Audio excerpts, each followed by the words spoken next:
Un test concluant sur un linéaire de 36 km. Le circuit s'est fait en 2 modes de fonctionnement. C'est à partir de la forêt classée de Mbao que le train express régional est passé du mode diesel à celui électrique avec 25 kW injectés sur la ligne, une première au Sénégal qui a nécessité plus de 19 heures de manœuvre non-stop.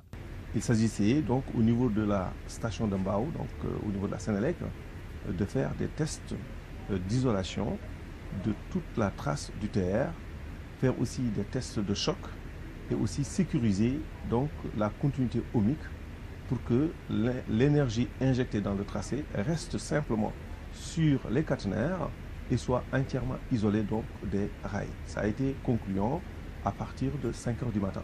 Nous avons donc roulé quasiment sur une distance de 19 km en mode électrique pour un premier trajet.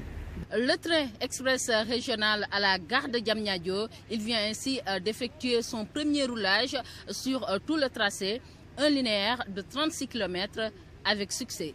Cet essai a été réalisé avec les 2 trains accouplés sur une vitesse graduelle en fonction de chaque zone.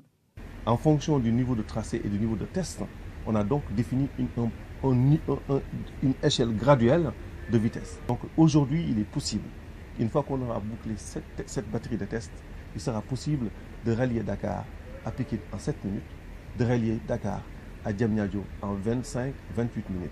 C'est ça l'enjeu du projet. À ce jour, 36 km de linéaire avec 3 voies, dont l'une réservée aux fret, ont été réalisées. 3 gares terminées, des travaux qui seront réceptionnés le 14 janvier par le chef de l'État. Des grands projets comme ce genre, un projet ferroviaire de ce genre a des jalons et des livrables. Le 14 janvier est un jalon important pour la réception des chantiers, des travaux du TR, avec 3 trains qui fonctionnent, avec une plateforme qui a assuré sa continuité ferroviaire, avec aussi un dispositif électrique raccordé avec 25 000 kV avec l'ensemble des tests.